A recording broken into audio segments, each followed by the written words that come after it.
Hello viewers. तो आज हम लोग करने जा रहे हैं फ्यूचर इंडेफिनिट टेंसेस। तो आज हम लोग देखेंगे कि इसके बारे में मैं थोड़ी बहुत एक्सरसाइज करवा दूंगा और थोड़े बहुत एग्जांपल के साथ मैं अच्छी तरीके से फ्यूचर इंडेफिनिट समझा दूंगा। तो फ्यूचर इंडेफिनिट है क्या? Basically this tense express an action that is expected to be finished in near future. तो बेसिकली कहा यह जा रहा है कि भविष्य में कोई भी काम सामान्य रूप से होगा, मतलब कोई कोई काम भविष्य में, मतलब आने वाले भविष्य में कोई काम होगा ही होगा, कंफर्म है भैया, होगा। और यही हमारी इसकी फ्यूचर इंडेफिनिट की डेफिनेशन होती है। और अगर हम बात करें तो इसको चार पार्ट में डिवाइड, एक टेंस को चार पार्ट में डिवाइड कर दिया गया। अफर्मेटिव मतलब पॉजिटिव सेंटेंसेस, नेगेटिव मतलब जिसमें नॉट लगा हो, इंटेरोगेटिव मतलब इसमें सवाल पूछे गए हों। तो हम लोग देखेंगे अफर्मेटिव का स्ट्रक्चर जो कैसा होता है वो हम लोग देखेंगे। तो सबसे पहले अफर्मेटिव के स्ट्रक्चर में सब्जेक्ट प्लस विल क्या है यहाँ पे? हेल्पिंग वर्ब सब्जेक्ट, और V1 क्या है यहाँ पे? वर्ब की फर्स्ट फॉर्म प्लस ऑब्जेक्ट। तो ये बेसिकली स्ट्रक्चर रहने वाला है। तो यहाँ पे कुछ एग्जांपल लिखे हैं, उससे मैं समझा दे रहा हूँ। जैसे यहाँ पे लिखा है सी विल कॉल यू। सी क्या है यहाँ पे? सब्जेक्ट है। विल क्या है? Helping verb. कॉल क्या है? वर्ब की फर्स्ट फॉर्म। और यू क्या है? ऑब्जेक्ट हो गया हमारा यहाँ पे। ऐसे ही दूसरा एग्जाम्पल लिखा है will you call, they will call you. तो यहाँ पे लिखा है दे विल कॉल यू। दे यहाँ पे सब्जेक्ट हो गया, विल हेल्पिंग वर्ब, कॉल यहाँ पे मेन वर्ब। जैसे कि यहाँ पे कुछ एग्जांपल्स लिखे हैं कि जैसे हिंदी मीडियम वालों को अगर कोई दिक्कत लगे तो मैं उनके लिए भी थोड़ा बहुत ट्रांसलेशन डाल दिया है। तो जैसे यहाँ पे लिखा है वह लिखेगा, तो यहाँ पे सेंटेंस कैसे बनेगा? वह की क्या होती है? वह की इंग्लिश क्या होती है? ही। अब ही है, ही क्या है? सिंगुलर है। सिंगुलर के साथ यहाँ पे सिंगुलर प्लूरल का कोई इफेक्ट नहीं पड़ेगा, क्योंकि यहाँ पे जो हेल्पिंग वर्ब है वो केवल विल ही है। तो ही विल। लिखने की क्या होती है? राइट। वर्ब की कौन सी फॉर्म आएगी? फर्स्ट फॉर्म आएगी, तो वर्ब की फर्स्ट फॉर्म लिख देंगे। जैसे दूसरा क्या लिखा है? राज पढ़ेगा, तो राज विल हेल्पिंग वर्ब वही आएगी। पढ़ेगा की क्या होती है? रीड।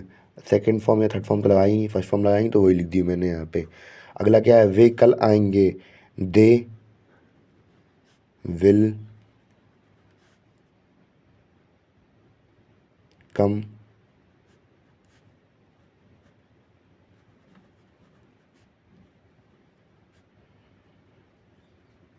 टुमारो। तो इस प्रकार हमने ये अफर्मेटिव वाले स्ट्रक्चर देख लिया। अब हम देखेंगे नेगेटिव वाले।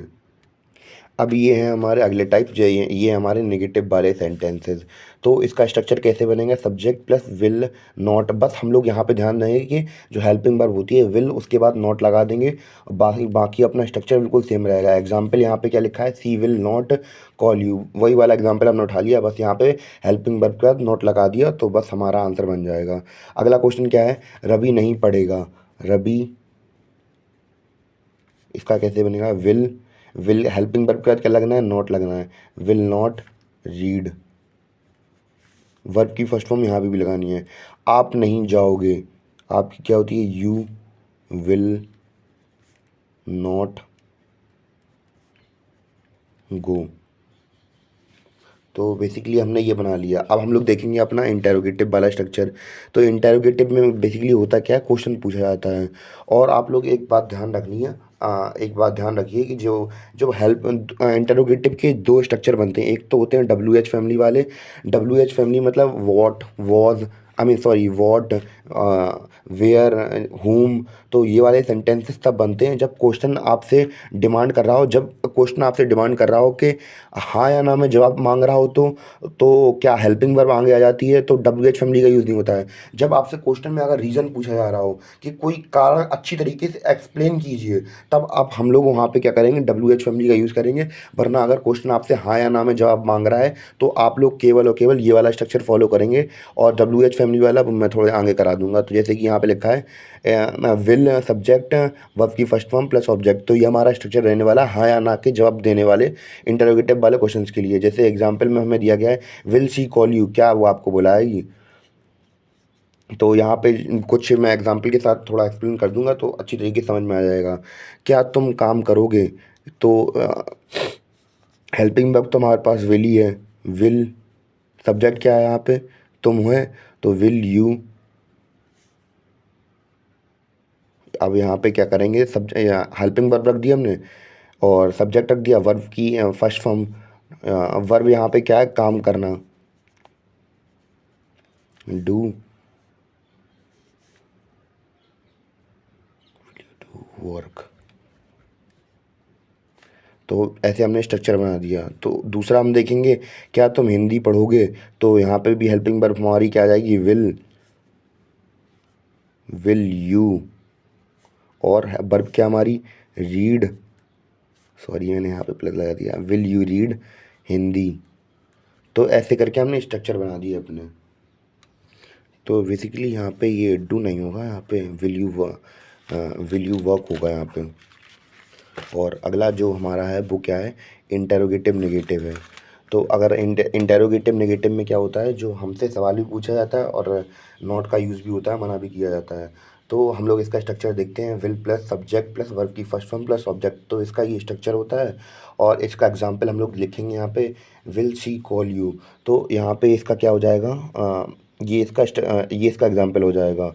और जब हम जैसे कि मैंने पहले कहा था, डब्ल्यू एच फैमिली वाला जो पार्ट होता है, उसमें बेसिकली होता क्या है, हम लोग डब्ल्यू एच फैमिली का यूज़ करते हैं। पर यहाँ पे मैंने क्या बताया था, जब हमें रीज़न, क्वेश्चन में क्या पूछ रहा हो, हमसे रीज़न पूछ रहा हो, तब हम इसका यूज़ करते हैं। तो जैसे बेसिकली यहाँ पे एग्जाम्पल लिखे हैं, तो इसके हिसाब से मैं बता दूंगा। और पहले इसका स्ट्रक्चर क्या होता है, यहाँ पे सबसे पहले डब्ल्यू एच वर्ड लगाएंगे, फिर उसके बाद हेल्पिंग वर्ब, फिर सब्जेक्ट, फिर उसके बाद नॉट लग रहा है तो फिर लगाएंगे, नहीं लग रहा है तो नहीं लगाएंगे।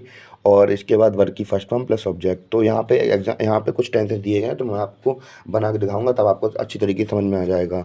वे लोग कहाँ जाएंगे, तो यहाँ पे इसका क्या होगा, वे, यहाँ सबसे पहले डब्ल्यू एच फैमिली, यहाँ पे कहाँ है, कहाँ की क्या होती है इंग्लिश, वेयर। अब इसके बाद क्या होगा, वेयर विल। सब्जेक्ट क्या है यहाँ पे, वे की क्या होती है, दे। नॉट तो है ही नहीं, तो नॉट लगाएंगे नहीं। वर्ब की फर्स्ट फॉर्म जाने की क्या होगी, गो। ऑब्जेक्ट है ही नहीं, वेयर विल दे गो। अब अगला टेंस देखेंगे, अगला टेंस क्या है बेसिकली हमारा, रवि क्या पढ़ेगा। तो यहाँ पे सब्जेक्ट क्या, यहाँ पे अ, क्या क्या पूछ रहा है, क्या की क्या होती है, वॉट। विल सब्जेक्ट, इसके बाद क्या है, सब्जेक्ट हमारा व्हाट विल रवि। पढ़ने की क्या होती है, रीड। तो इस प्रकार हमने अपना स्ट्रक्चर कंप्लीट कर लिया, अपना ये वाला। तो बेसिकली हम लोगों ने यहाँ पे अभी तक बेसिक कॉन्सेप्ट समझे फ्यूचर इंडेफिनिट के। अब हम लोग समझेंगे इसके एडवांस के कॉन्सेप्ट। तो फ्यूचर इंडेफिनिट के एडवांस के कॉन्सेप्ट क्या होते हैं, जैसे कि यहाँ पे फ्यूचर की नेचुरल एक्शन के लिए। तो बेसिकली जो फ्यूचर इंडेफिनिट होता है, वो बेसिकली कोई भी इंडेफिनिट पढ़े, जैसे प्रेजेंट इंडेफिनिट हुआ या पास्ट इंडेफिनिट हुआ या फ्यूचर इंडेफिनिट। तो बेसिकली इनमें क्या होता है, जो हमारी नेचुरल आदतें हैं या जो फिनोमेना रोज़ के रोज़ रिपीट होता है या कुछ समय बाद रिपीट होता है, तो उसके लिए हम लोग किसका यूज़ करेंगे, फ्यूचर इंडेफिनिट का। जैसे कि स्प्रिंग विल कम अगेन। तो अब जो कोई मौसम होते हैं वो हर बार रिपीट होते रहते हैं, तो ये क्या उसका पैटर्न बन गया, हैबिचुअल आदत है उस मौसम की, मतलब एक तरीके से कहा जाए सीज़न है। Words will build there next. तो अब क्या कि चिड़ियाँ होती हैं, चिड़ियों का सीज़न होता है कि वो एक चिड़िया माइग्रेशन के लिए करने के लिए कहीं जाती हैं या फिर घोंसला बनाने के लिए कहीं जाती हैं। तो वैसे सेंटेंसेस के लिए हम लोग इसका यूज़ करते हैं फ्यूचर इंडेफिनिट का। और किस किस में यूज़ करते हैं, to show conditional actions that have adverb clause present indefinite tense along with unless until when if. तो अब बेसिकली हम लोग बात करेंगे कि जो एक तरीके से कह सकें कि जो कंडीशनल क्लॉज की बात करेंगे हम लोग। तो जो सेंटेंसेस होते हैं सबऑर्डिनेट क्लॉज होते हैं, उनके साथ हम लोग किसका यूज़ करेंगे, प्रेजेंट इंडेफिनिट का। और जो मेन प्रिंसिपल क्लॉज होगी, तो उसके साथ हम लोग इसका यूज़ करेंगे फ्यूचर इंडेफिनिट का।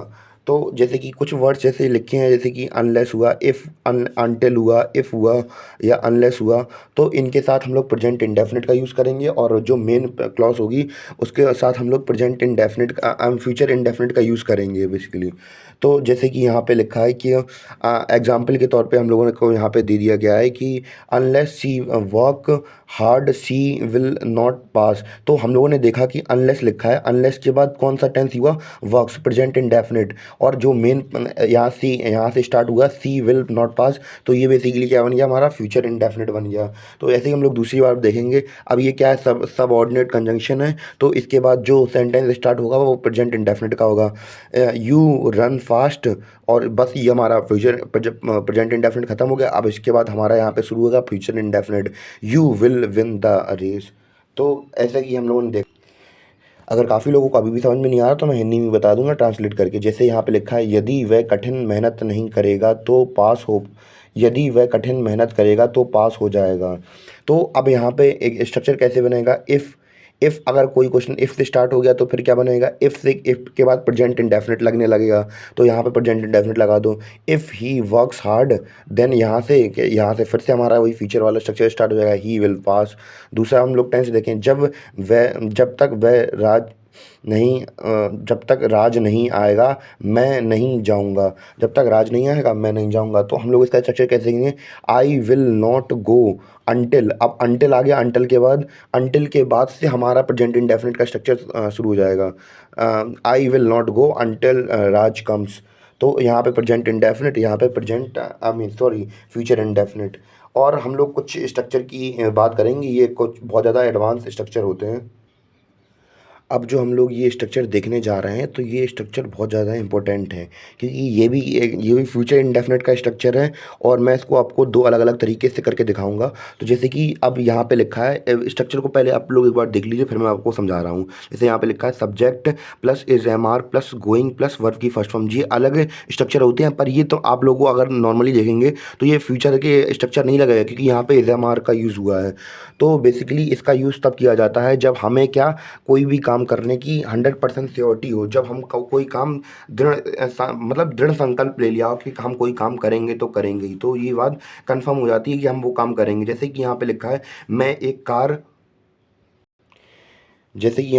मैं एक कार खरीदने जा रहा हूँ। तो यहाँ पे क्या दिख रहा है, उसकी डिटर्मिनेशन दिख रही है कि अगला आदमी कार कंफर्म ही लेने जा रहा है। तो अब ये क्या है, ये फ्यूचर इंडेफिनिट का स्ट्रक्चर है। आप लोग यहाँ पे आई एम गोइंग से ये मत समझना कि ये कॉन्टिन्यूअस का स्ट्रक्चर है या फिर और दूसरे टेंसेस का स्ट्रक्चर है। तो यहाँ पे बेसिकली बात हो रही है, ये फ्यूचर का स्ट्रक्चर है, क्योंकि यहाँ पे क्या हो रही है, डिटर्मिनेशन दिख रही है कि वो अब खरीदने ही जाएगा।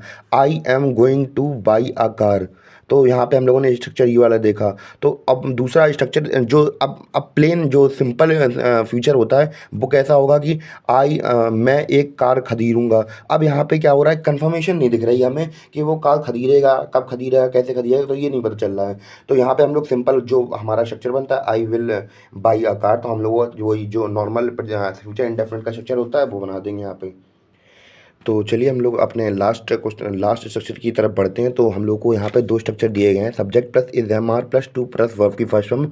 और दूसरा स्ट्रक्चर दिया गया है subject plus is am are plus about to plus verb की फर्स्ट फॉर्म। तो हमें दो स्ट्रक्चर बेसिकली दिए गए हैं।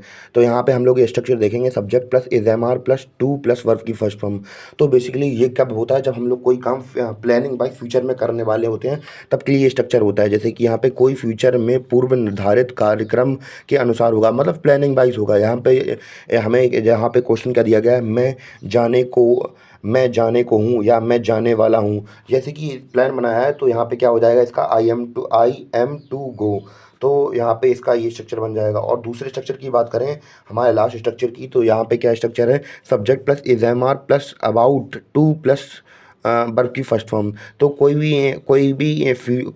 कार्य फ्यूचर में शीघ्र शुरू होने वाला है। जैसे कि अगर बात करें कि वह रोने ही वाला है या फिर मेरी वो ट्रेन छूटने को ही है, तो ऐसे स्ट्रक्चर हम लोग इसका उसमें यूज़ करेंगे। जैसे यहाँ पे लिखा है मैं जाने को हूँ, तो इसका कैसे बनेगा, आई एम। हम लोग देखेंगे, आई सब्जेक्ट लिख दिया हमने, फिर हमने हेल्पिंग वर्ब लिख दी, फिर लिख देंगे क्या, अबाउट, सॉरी यहाँ पे प्लस लगा दिए, अबाउट टू, वर्ब क्या है यहाँ पे, जाने की है, अबाउट टू गो। तो इस प्रकार हमने अपने फ्यूचर इंडेफिनिट को फिनिश कर दिया। अगर आप लोगों को और ग्रामर से रिलेटेड वीडियो चाहिए तो आप लोग जाके सारे टेंसेस की मैं प्लेलिस्ट बना दूंगा, तो उसमें आप लोग जाके चेकआउट कर सकते हैं और सारे टेंसेस सीख सकते हैं। तो तक के लिए थैंक यू।